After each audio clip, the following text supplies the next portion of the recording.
Hey everybody, this is Toby with Global Integrity Finance. Today we're here with Adonis and my 360 REI. I think it's my RE 360, I'm sorry.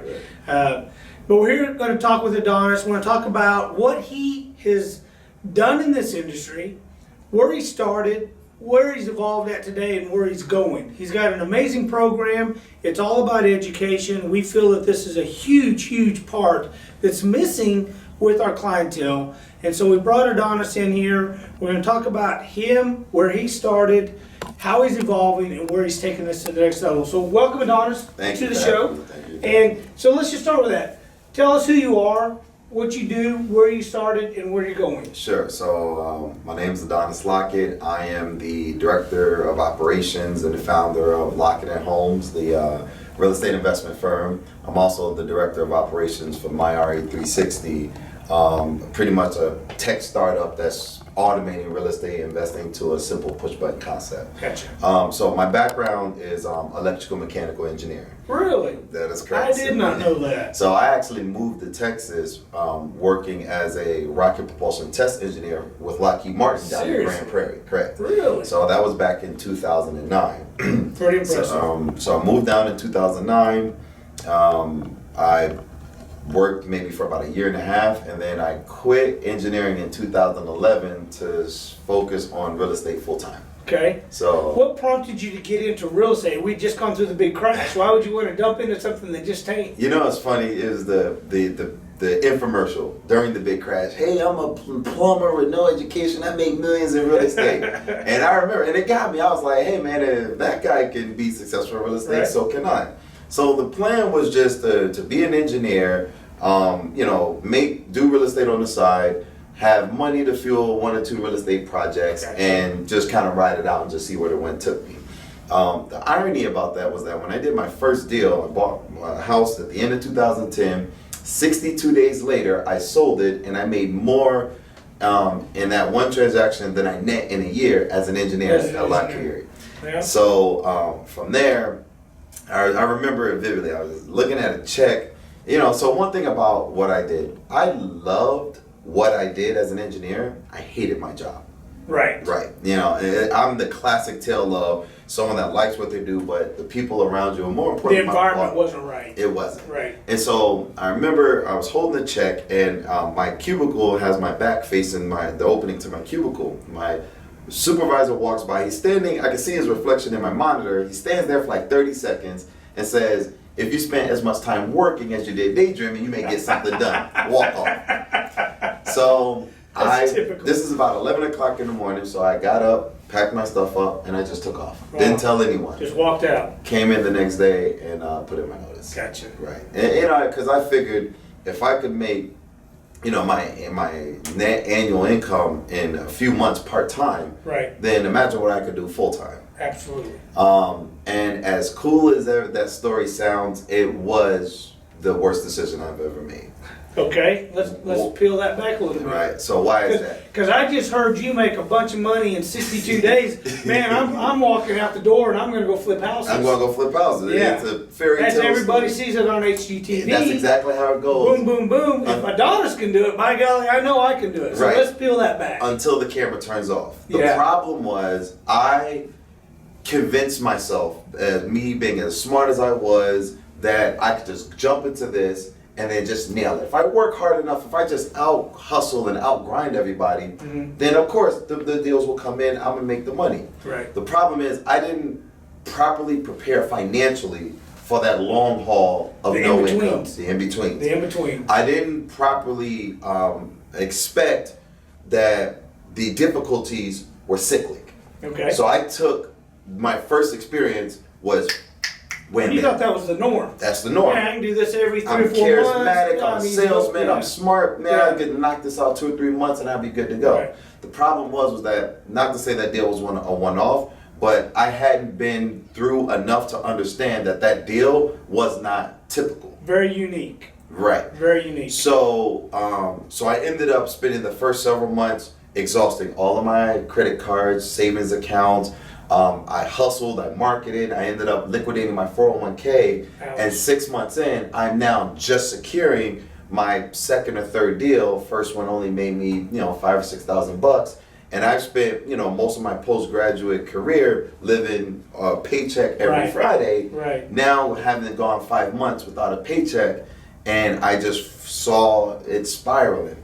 And the one thing I tell everyone is that, not to say that I regret my decision, I regret not properly planning my exit. So, if you had, so getting into the real estate deal, you really didn't have any coaching, mentoring, training. You just kind of found a deal, everything worked out right, and you kind of went in it blindly. So then you had to get educated after the fact. The infomercial that I saw was back in 2008. Okay. I spent a year and a half reading books, you know, following what was happening in the market. So fortunately, I didn't jump in riding that wave of I can buy a house at a moment's notice. So I didn't get caught with that wave because I actually saw all the economists were projecting that things are going to get worse when I decided to get in. Right. So I figured, well, what if I just spent the time to truly get educated? So by the time I got into my first deal, anyone that spoke to me felt like they were speaking to a 5-year seasoned professional. Somebody had a clue. Right. So I actually kind of spent more time getting educated versus just jumping in blindly. Gotcha. And I think that's kind of where the false sense of confidence came from. Yeah. I did it right. Look, I didn't just jump in. I read books. I watched webinars and went to seminars and listened to people tell their story. And now when I jumped in, I found this perfect deal. I did it right. And I know I can do it again. At least that's what I convinced myself. Agreed. So that was kind of the problem, that false sense of confidence came from spending the year and a half educating myself, taking my time, getting into the deal, and feeling like, man, I knew I would get this. And that arrogance set me back probably 3 or 4 years financially. Wow. So probably the one thing that was lacking was a real life mentor, a real life coach. Correct. To prepare you. Okay, you got your first deal. Correct. But now understand, you may go 6 months, 9 months, 12 months for your next paycheck. Let's prepare accordingly. They never tell you that. They never tell you that. When these people are telling their success stories in the front of the rooms, they're always telling you about the deal they closed, about the 100K subject to, or this phenomenal wholesale, and they never tell you that, man, this phenomenal wholesale deal came 6 months and 600 no's prior. Yeah. You follow me? They don't ever tell you the backstory Correct. of what it took. So you close your first deal, you flip it, you make your money. Now you're spending all that money to look for your next deal. Correct. Along with living. Correct. This is the only cash you got. Correct. Okay. Because, so spent the money, now mind you, I'm starting out. So I'm buying all fresh marketing material, paying for my websites. I had to get me, first couple months I worked out of my house. Felt like, man, if I'm doing this full time, it's not credible putting my home address. So I got me a little $400 office, and I'm doing all the internet, and as these things are starting to add up, I'm starting to notice that, man, this big chunk of money is starting to chip away more and more, right? And I still want to have a social life. I still want to go out, have a good time. So now this money that's supposed to ride me 6 months, now I'm down to 3 months, 3 weeks in. I'm down to 2 months, 4 weeks in.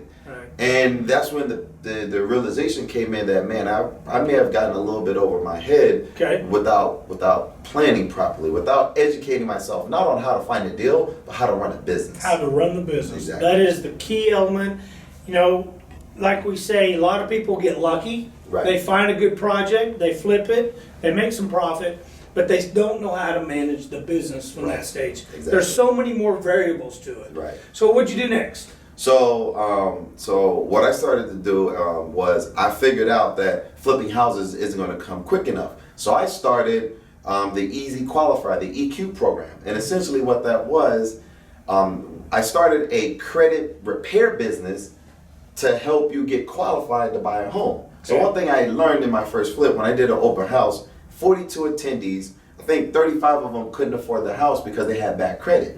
So then there was like a voila moment, like, well, what if you pay me $600 to fix your credit, and then once I fix your credit, I sell you my house. Right. So now, then I started, well, that's beautiful, because if I get 6 people at $600 or 10 people at $600, that's $6,000. One of them will buy my house, and then I can go ahead. I've made $6,000. I've made another $20,000, so the $6,000 will keep me, carry me in between. And you had an ongoing clientele. At least that was what the theory That was was. concept. Right. Looks great on paper. It was phenomenal on paper. I was like, man, we about hit I'm a home genius, runs, man. right? I'm a genius. So obviously there came the rub in 2011 trying to convince people that I can fix their credit amongst all those other dispute letter programs. Right. So that was a very challenging uphill battle that I didn't anticipate. Again, my charisma, my intelligence gave me a false sense of arrogance that I'm gonna just land them, right? So once I actually did get some traction, I realized that when I'm fixing their credit, if 10 people registered in my program, only one person bought my house. So the other 9 people wanted to go look for other houses. So I would start referring them off to a real estate agent. Mm-hmm. And, all 9 of them bought a house. And it dawned on me, I think on client number 8, number 9, she called me one day and was like, hey, you got more clients for me? And I was like, do you have any clients for me? Where's my return? And I'm like, and it hit me. I'm like, she didn't even give me a gift card, didn't take me to lunch. And I was like, you know what? I got to capture that revenue. Right. So I started the Locket and Homes real estate brokerage. Okay. Because I figure if I'm going to create the buyer, why not capture the revenue as the brokerage? Mm-hmm. So then that's how Locket and Homes, the real estate brokerage, came about. So then once I got my first agent in, now I was able to control the narrative from the credit to the experience with the agent. So now I'm able to create a real model that says, hey, I can control the narrative of your experience from the time I get you in all the way to the time I sell you the house. Perfect. The problem was that now the loan officer, if the loan officer didn't perform, that disrupted this exceptional narrative that I was building. Mm-hmm. So the more we got into sometimes the loan officers would perform, sometimes they wouldn't. I wanted to. It was a crapshoot. It was a crapshoot, exactly. Right. So then, naturally, and at corporate, one thing corporate America taught me was the concept of vertical integration. Okay. So I said, well, hell, if I'm giving business away with loan officers, why don't I just start a mortgage brokerage?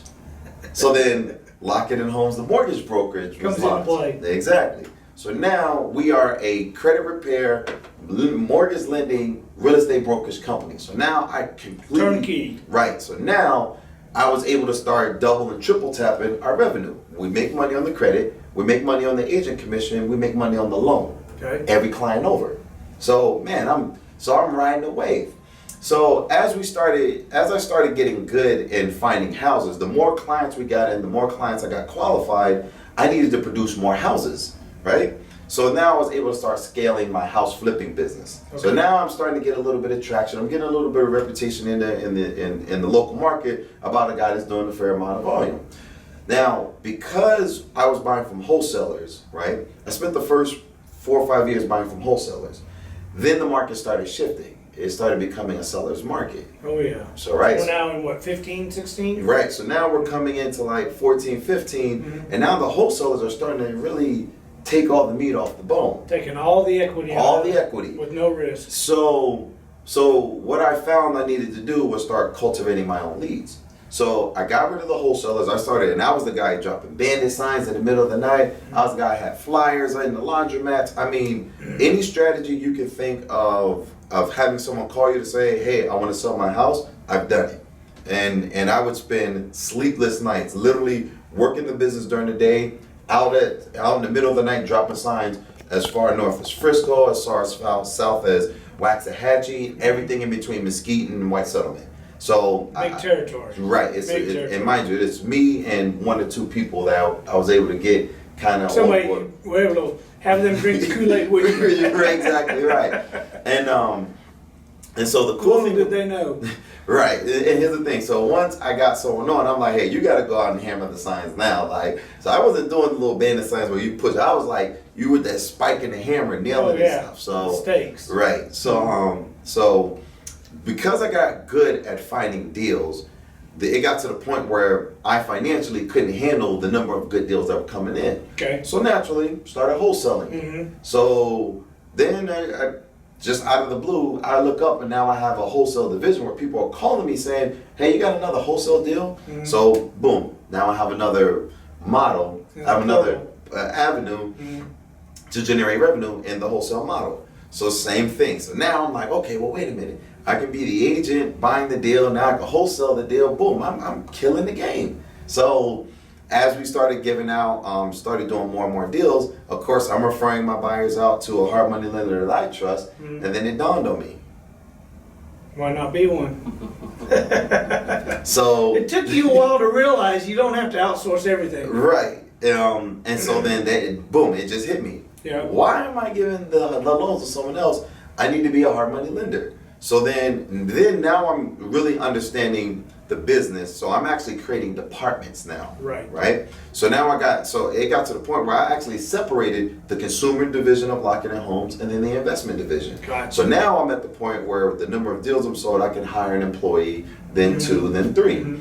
So now the investment side of the business, we're a wholesaling division, we're a lending division, we're a real estate division. We are a true ecosystem, right?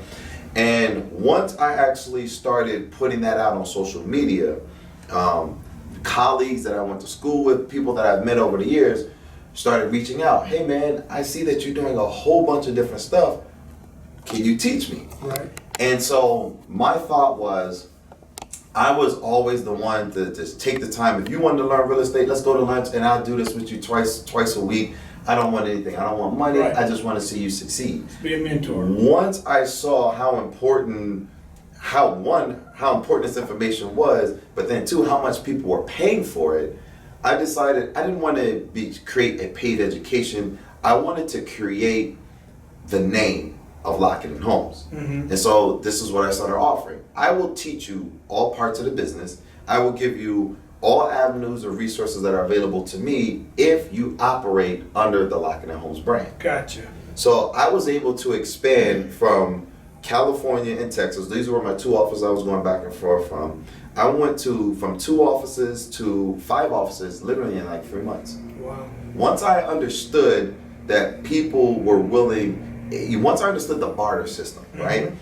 I teach you, and the way you give back to me is to help Locket and Homes. Help brand. Exactly. Yep. Help build a brand. So once, and the people that I was making this available to, it wasn't anyone that called me. These were people that when I was younger, I watched them go through growth through corporate America. They were, the guys in these multi-level marketing companies that were killing the game. These were people that I knew how to hustle. They were hustlers. They were intelligent, and things were they were intuitive. Came natural. Right. Yep. So once I started interfacing with these people, and the moment they said, "Yeah, man, I saw you doing real estate," I was interested in it.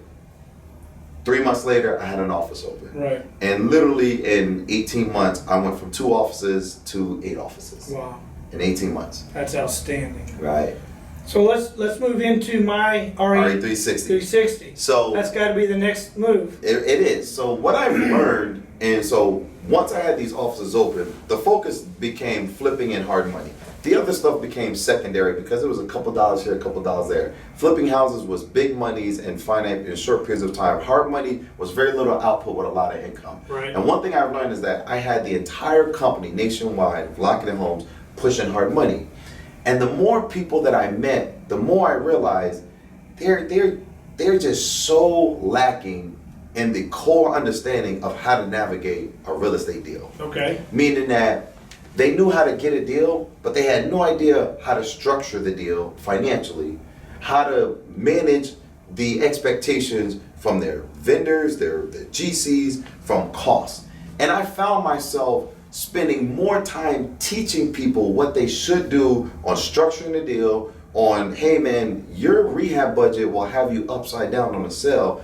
I would say of 10 clients, I would spend maybe 4 or 5 of them, I would spend an hour or 2 on our first call explaining what they should and more importantly what they shouldn't do.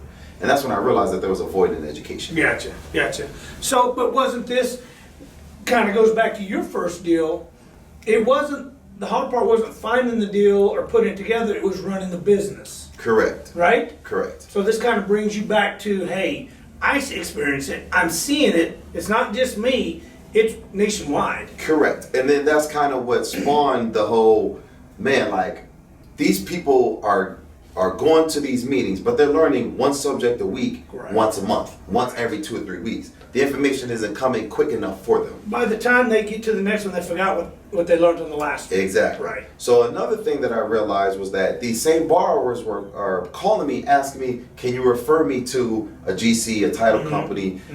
These same people are calling, asking, hey man, do you know, I know you're a hard money lender, can you refer me over to a wholesaler? I haven't seen a deal. And I just realized that this major void existed in real estate. Real estate is one of the most antiquated industries that exists today, in my opinion. Okay. Because you can literally log on to YouTube and in a week learn the code, fix cars, build a house, anything. Yeah.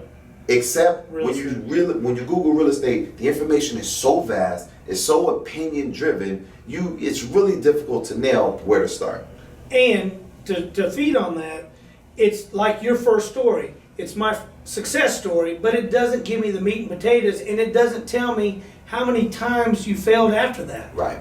That's the problem with the information today. It's not real. Right. It's fluff. Right. So, or it's the fake it till you make it. Agreed. And I tell you, that is the worst advice anyone can give anyone in real estate is the fake it till you make it. Agreed. Right? Agreed.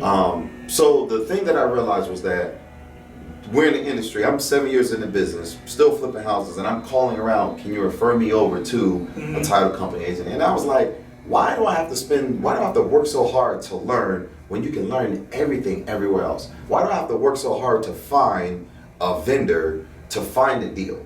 And then it dawned on me, so I just say, hey, let me see what's out there. And everything is segmented. Yep. A little education from here, a little vendor resourcing from there, but nothing that would allow me to log on and get everything I need in one place. And then, just like everything else, okay. Well, if it doesn't exist, why don't I just build it? Right. Right? So the concept of my RE 360, my RE stands for My Real Estate 360. My real estate investing world comes full circle. Right. Right? So that's what my RE 360 stands for. And essentially, the concept is I can log on to the platform. I can learn every part of the business. Okay. From local experts. From videos, from testimonials. Videos. So I log on to the business. I want to learn how to fix a house. I click on fix and flip. Here, meet the local fix and flip expert 10 minutes away from you, and I can watch a series of videos about how to flip a house. Gotcha. Then I can go and say, okay, well, he mentioned I need a hard money lender. Hey, I can click on a video on how to navigate hard money. Gotcha. How to navigate general contractors. So these are a lot of how-to videos embedded in the site. That is exactly right. Okay. So I can literally log on and learn not only how to do something, but how to do all of the other things that are accompanied with that particular strategy. So here's the biggest thing I see. Most people don't know what they don't know. Right. So in your site, does it say, here's the steps, stages, and the things you need to know? Or do they have to guess at what they don't know?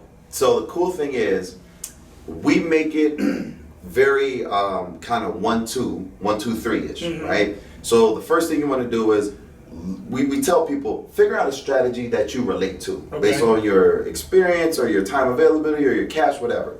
And then once they start with fix and flipping, we'll actually walk them through. Now that you've learned fix and flip, you need to learn how to navigate hard money. You need to learn how to navigate general contract. You need to learn how to navigate title. We walked it out for them. So all they got to do is click, click, click. Just 1, 2, 3, 4. And by the time they've gotten done, they've learned not only how to flip, but how to navigate the vendors that are associated with it in low-level detail. That's awesome. That's awesome. So where do you see, so what's missing in my RE360? What's still not there? Our users. Okay. Here's why. So the users, real estate, you ask anyone in real estate, how do you know something works? Well, because this is what I did previously that proved that it works. Right. So we're changing the way people real estate. Okay. Right? And because a lot of people have a process that isn't broken, a lot of them aren't willing to fix it. Right. So we find that it worked, but it's not perfect. Because it worked, I don't want to change it. Is that what you're saying? Well, so my strategy is, well, if I flipped 50 houses, why would I change what I'm doing? I'm flipping 50 houses, I'm making a lot of money, and I got a pretty You're successful in your mind. So why change it? Okay. So we're competing with the I have a process that works. Gotcha. And they don't need to come to your side because everything's working for me. Correct. Gotcha. So same thing, Mm-hmm. these newer investors are learning from the people who have these processes that worked. Mm-hmm. So now we're saying, I know that works, but have you thought about automating? Have you Gotcha. thought about simplifying? Instead of paying $20,000, $30,000, $50,000 to go through these coaching classes and having to, like you said, one weekend every other month or every month or a 3-day deal, it's a once a month deal. Right. What are you doing in between those times? Right. Here's where you could be filling in the voids and Exactly. continuing your own education. Exactly. Gotcha. Okay. Where's our industry headed? So from the investor standpoint or from the vendor standpoint? I would say as far as fix and flipping, we see that the inventory is getting less. Right. The investors are getting more, so there's Right. more people wanting less availability. Right. Eventually, that's going to dry up. Right. So where do you think we're headed? So the problem right now is that everyone is an investor. Everybody is an investor. And the problem, and it's not that the inventory is running low. Inventory is being bought by the uninformed and the inexperienced. And you have people buying deals where, in a best case scenario, truly best case scenario, they will break even. Agreed. And we know if you've ever flipped the house, there's no such thing as a best case You scenario. get a new investor who is struggle, looking for a deal. They finally get a deal, but it's not a good deal, and they don't care. They don't care. Or you got the ones that a good deal does come out, but they so far overbid on the That's what I'm ask, saying. They pay too much. right, that the deal itself becomes a bad deal. And they'll take it because they're deal hungry. They now have an opportunity. Right. They've read about it, they've listened about it, they've heard success story after success story. Finally, they have a deal, now they get to be on that platform. But you're right, they paid too much to make it profitable. They paid too much. They underestimated the real work, Yeah. the timeline for the I like what work. wholesalers throw out there. Right? But the one thing that they also don't consider is the impacts of carrying costs, utilities, landscaping, closing costs. So on paper, the gross numbers look great. The net numbers, you made $1,500 in 5 months. Yeah. So you pretty much made $300. $300 a month, yeah. Yeah. Could have done that at McDonald's flipping You burgers. really could have. So if you don't think that the inventory is drying up, which I think it is because we've had so much out there, and I'm not saying it's drying up, I'm saying that it's still It's a slowing. solid seller's market. Right. Sellers know there's 10,000 investors wanting their house, so Right. they're bidding it up for the highest price. Of course. When is that going to change, and what's got to happen to make that change? I think that between the wholesalers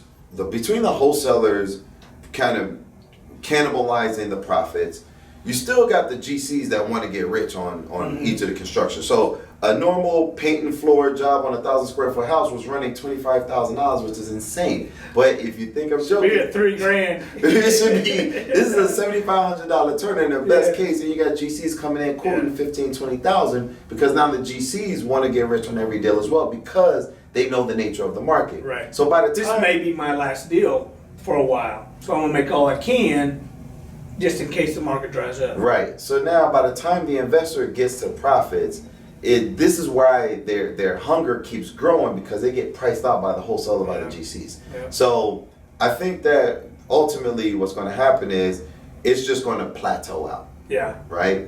I think that at some point the new investors are after their first no make money deal, they're going to scale it back. They're out. Right. What we're seeing is, I just spent my life savings. I just, like you, liquidated my 401k, and I didn't make any money. Somebody lied to me. Right. I'm out. Right. So we see that a lot, and we hate that. And this is why it's so important for companies like yours, company like ours, who's trying to create a win-win situation in Correct. education. Correct. Don't go take a deal just because it is a deal. Correct. There's 1,000 deals out there. 10 of them are viable. Correct. Throw the rest away until the market turns and that seller is not so greedy. Or employ a different strategy. Okay? Right. What would that look like? So a deal that comes in where it's a bad deal because I'm not going to make any money may be an exceptional rental. Agreed. may be an exceptional subject to. Yeah. Right? And the problem is that a lot of again, people are so one-dimensional on the education. I'm more looking at fix and flip. I'm I don't know looking at about fix and this flip. other stuff. Like Yeah. I can buy it for 60, but it's going to cost me 20, and it's only worth 90. But that same house will rent for 1,500. Positive cash flow. There it is. Right. And And let it appreciate. there it is. And every investor who's flipped houses for more than 4 or 5 years, ask them, what's the one thing they wish they would have done? Held on to some of them. Hold on to some of Held on to some of them. you're preaching to the choir. I'm telling you.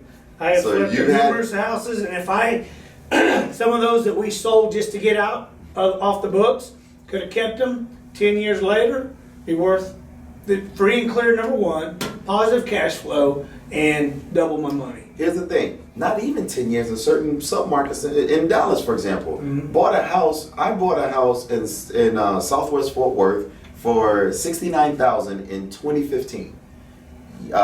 In November, it appraised for $155,000. Wow. So, yeah. I put $15,000 of work into that. Did you rent it? Yeah, It's a rental. It's a rental. It's a rental. Rental. I just Smart man. refinanced it Yeah. on this just last fall. I've had a dozen or more people ask me, why don't I've been in this industry for 26 years, why don't I have a huge portfolio of rentals? I never wanted to be a landlord. Right. But here was my tunnel vision. I didn't understand owner financing. Right. And so only up until maybe 2 or 3 years ago did I truly understand the value of owner financing versus, because as a landlord, and I'm telling you, Oh, whatever breaks- you're about to say. everything breaks at 2 in the morning. Right. Hot water heater, HVAC, whatever. It always happens at midnight Yep. or when you're out of town. Right. And then they're pissed, they're mad, they're screaming, they're hollering, Yep. or you got to go collect. Right. So I never wanted to do that, but back in the day, I didn't truly understand owner financing, Right. which is the same thing on a different scale. It is. What if you could have just got online and learned owner Exactly. financing from the local guy who only does owner financing, Right. who knows all the pockets of the markets that you should focus on, and you can literally at 2 o'clock in the morning log onto a platform and learn everything that he knows at your discretion. That's exactly, and today would be a different world. Right. And you're right. So we see it. You've seen it. People say, "Well, I want to learn about fix and flip." Right. They run into a deal, and they don't know that that's still a viable deal because there's other options Right. that they're unfamiliar with. So now they can go to my RE360 and find out. Okay, here's the deal. Now, so if let me ask you this: I find a deal. I ran the numbers. I'm under contract, but now I run the numbers. I run it through a couple of hard money lenders. I run it through some of my mentors, and I'm going to make $5,000 if everything goes perfect. Is there a way for me to do an analysis and it come up with here's a better option for you? So, prime example. I'm going in thinking I'm going to flip the deal. Right. That's my So I primary came focus. in and I evaluate all these things. Well, have I evaluated what it looks like as a rental? Let me log on. Let me watch the things I should look for.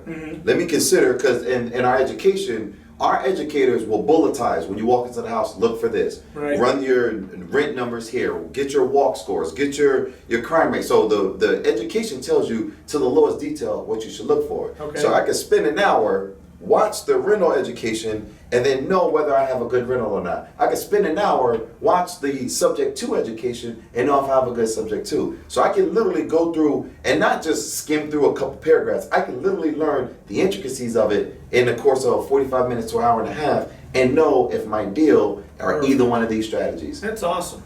That's awesome. And how long has my RE360 been out? So we went live in Dallas about 6 months ago. Okay. We went live in a few other markets about 2 to 3 months ago. So we are truly rolling out market by market. And the reason why we're doing it that way, especially because education is driving what markets we roll out in. Gotcha. Education is the centerpiece of MyRA 360, especially for the newer investor. So as part of that, we want to make sure that when someone logs on to MyRA 360, we have reputable and credible educators teaching them everything that they need to know. That's your name. So if I go on there and I give some BS story about how to acquire hard money and blah blah blah, and I oversell it, and then your clients go on there, they listen, they read it, and they call you and say, Adonis, this guy's an idiot. Right. This hurts you. Doesn't hurt me. Right. It hurts you. Because their first impression of my RE 360 is you. Right. Right. So That's great. we're only as good as our content. Agreed. What else? Is there any more levels of it that you're in the works? Oh, absolutely. So not only does Myra 360 teach you everything that you need to know about the business, we also created the first real estate project management app. What does that mean in English? Meaning that, so if you ask any flipper, what does he use to manage his projects? Okay. What do you use to manage your accounting, your vendor work, your vendor accountability, your vendor workflow, your overall process schedule? You'll hear a bunch of different things. Well, I use a little bit of this for accounting, that for project management, etc. So they have 3 or 4 different platforms that for they one use. project. So MyRE 360 is a real estate specific project management tool. Okay. Meaning that when you log on, you have a rehab estimator that all you have to do is select, yes, does the roof need to be repaired? Yes or no? It'll spit out market rates for your roof repair. Okay. Does the floor need to be replaced? Yes or no? You put the size of the house and you choose basic, which is like rental grade, average or high end. It'll spit out market rates for that particular line item. So when you walk a house, all you have to do is press yes, no, yes, no, yes, no, and it'll tell you what that house So costs. I can do this on my tablet as I'm walking the house. Or your tablet, your cell phone. That is Okay. correct. So not only that, so it's a built-in rehab estimator. It has a pre-purchase checklist. So a lot of people, once they get into the deal, I've personally been a culprit of forgetting to send earnest in a proper time frame. Right. So it is a pre-purchase checklist that'll tell you step by step. Now that you're in the contract, schedule your inspections, send your earnest here, send your contracts there. So it tells you step by step what you need to do. Your mid-renovation tool is what we believe is a true game changer. Our mid-rehab tool will pretty much be your entire project management system in one place. It tells you the technician type, when a particular line item is supposed to start. It tells you how much you have budgeted for it. You identify what percent is complete. Tells you how much you need to pay to your GC. You can take pictures of the before and after work. Mm-hmm. You can communicate with your GC there. You can actually I put whatever stage of the process you want that line item to be, so you truly have visibility to your entire project right from your tablet, from your cell phone, or from your computer. And you said this was area specific because cost of material, cost of labor changes To from market here, to market. California, Yep. Florida, Georgia. The same way the education does. So, Right. and that's another thing too. That's why we want people to learn from local educators, because I don't Right. care who you are. You can't fly in from New York City and tell me how to flip a house in Fort Worth. Yeah. Can't do it. Right. Right? You can tell me the basics about finding, you can give me the top Right. level stuff, but you can't tell me how to flip a $20,000 house coming out of New York City. Right, 'cause You don't know. Cost $20,000 for a doghouse. Right, exactly. Yeah. So the same way we centralize the education, we do that for the project management app as well. That's awesome. Right. All right. Tell me some horror stories that, whether it was new, you were aggressive, we heard that you did your first deal and then you kind of strung out there looking for your next deal, ran out of money. But tell me something that's more in depth that you really had everything fine-tuned down. You were going to make a good deal and it blew up on you, and why? So this is what prompted us to create the vendor search feature with the user ratings. So I'm 50 houses flipped. My GC decided he wanted to get into politics. So I'm just calling any and everybody, hey, I need a GC. GC comes around and I let him bully me into paying him Top dollar. not only top dollar, but paying him for work that he's aspiring to do. Ooh, paying him in advance. Right. So he's like, hey, listen, the job is going to cost $30,000. I need 10. I'm like, well, can you do, a little bit of work and then, I could, no. I need 10. So I paid him 10. Okay. He then comes around and says, hey, listen, it's been 2 weeks and I need 5 more. You gotta pay my guys. I'm like, well, you haven't completed the work associated with the first thing. Okay, don't pay me. I leave. Right. Now you're at his mercy. Now what are you going to do? Right. You're going to pay me my 5 because I got to pay my guys. Right. I don't think I should, but okay, here's 5. All right, well, I need your job to sit for a month. I got another job. Well, can I get my money back? Absolutely Now not. I need to get somebody else in here. So now what do? Right. Right. Now I can't call and talk tough guy because he got $15,000 of my money. Half That's half of the project, Yep. and I've gotten about $3,000 worth of work done. Wow. You got 10% done, 50% paid. Correct. So now I can't call and be like, hey, come here, please, sir. Yeah. Please come here. And no matter how much of a tough guy you are, how much of anything that you want to be, when someone is holding $15,000 that you didn't have to throw away, you do a lot of pandering, and now you are at their mercy. To hang on to it. So the one thing I've learned is to never let your GC bully you in pay versus progress. Right. That's one thing I personally would encourage everyone. If your GC stands firm, you stand firm as well. Make sure you have your lien waivers and make sure you're paying for the work that's done, not the work they're aspiring to do. And that's one of the things that we tell everybody, because we have a lot. Hey, my contractor wants a deposit. Right. Too bad. Right. Our mindset is if that contractor doesn't have enough money or enough leverage to start the project, he's going to be cash poor during the whole project. And that means he's going to keep milking you Yeah. and milking you. So, and we only pay draws on work completed. Yep. We have 2 forms of inspection. Yep. So, we are protecting people like you because those are horror stories we've heard so many times. Right. I mean, it is a typical horror story. Got in, the guy, I gave him my scope of work, he bid it. Other horror story to add to that is, we agreed upon 30,000. When it's all said and done, it's 45. Right. And he's not going to finish the last 15 until I pay it. Right. So it's a nightmare. Right. I think one of the struggles we've had, and we tried this about a year or two ago, was what you're doing on a smaller scale, but was trying to vet out 5, 10, 15 general contractors. Right. So that the new people coming in that borrowed money from us, we could line them up with a contractor that would take care of them and ensure that work to be done right, on time, at the highest level. Right. That lasted about a year. And either I was going to go to jail or somebody was going to get hurt. Right. Because it was so frustrating because I would say, you know what?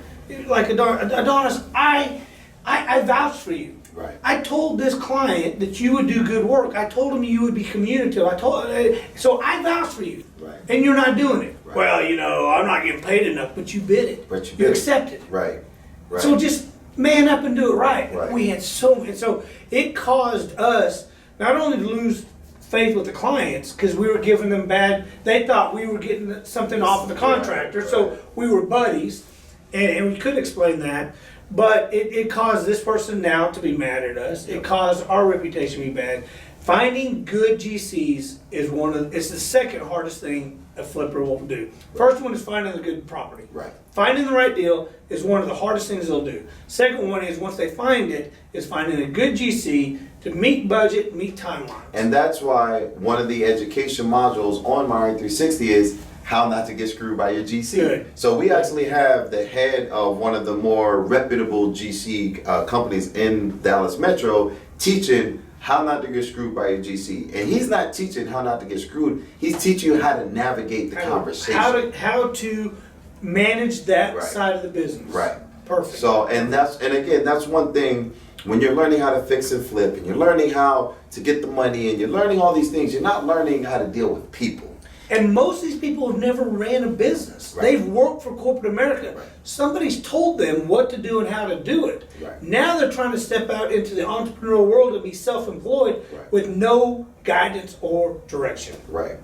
And so, and what often will happen is that they don't know how to handle risk Right. properly. Right. And that's what will cause an investor and a GC to clash heads, to bump heads. Mhm. Now, of course, for a GC, he just walks off. Oh yeah, he got nothing to lose. Nothing to lose at Yeah, all. gonna pack his tools, pack his materials, and he's out the door. Right. You're stuck with the project half done. Right. Go find somebody else. Right. We've seen it Or more time than a and dozen time. times. So, that's the thing, again, education on how to navigate people, right? And one thing I've learned to do was to express, in dealing with lenders or general contractors, whoever, express frustrations from a perspective that they can understand. Right. Right? Not talking loud, not threatening. It's like, hey, listen, I need you to kind of understand where I'm coming from, so let's find a mutual ground. So the whole thing is, me as an investor, my experience is going to be infinitely different. The GC should be the one teaching you how to navigate that, not me as an investor. Right? I'm relying upon your expertise to help me turn this project over. Exactly right. And so that's what I think 360 solves a lot more problems than people realize. Good. And again, that's the whole point where we're saying if users were to truly plug in, they would be astonished at how the abundances of resources that come just to not only just learning how to fix and flip, but how to navigate situations and circumstances. Outstanding. Well, everybody, I want to thank Adonis for coming out here and spending time with us. Adonis, what's your website? MyRE360.com? Yep, www.myre360.com. And then you can look him up at LocketandHomes.com. You can also find me at Locket and Homes. You can find us on Instagram, MyRE360. We're on Facebook, MyRE360. Nice. Find me on Instagram, Adonis Locket. Find me on Facebook at Adonis Locket. Outstanding. What's the phone number if somebody wants to call you, Adonis? The office phone number for MyRE360 is 972-456-9980. Say it slower. I can't write that fast. 972-456-9980. Great. I want to thank everybody for tuning in and listening to us hear about Adonis, my RE360. Again, this is Toby with Global Integrity Finance. If you have any questions, comments, please put them in there. You can find us at globalintegrityfinance.com or call the office, 214-548-5190.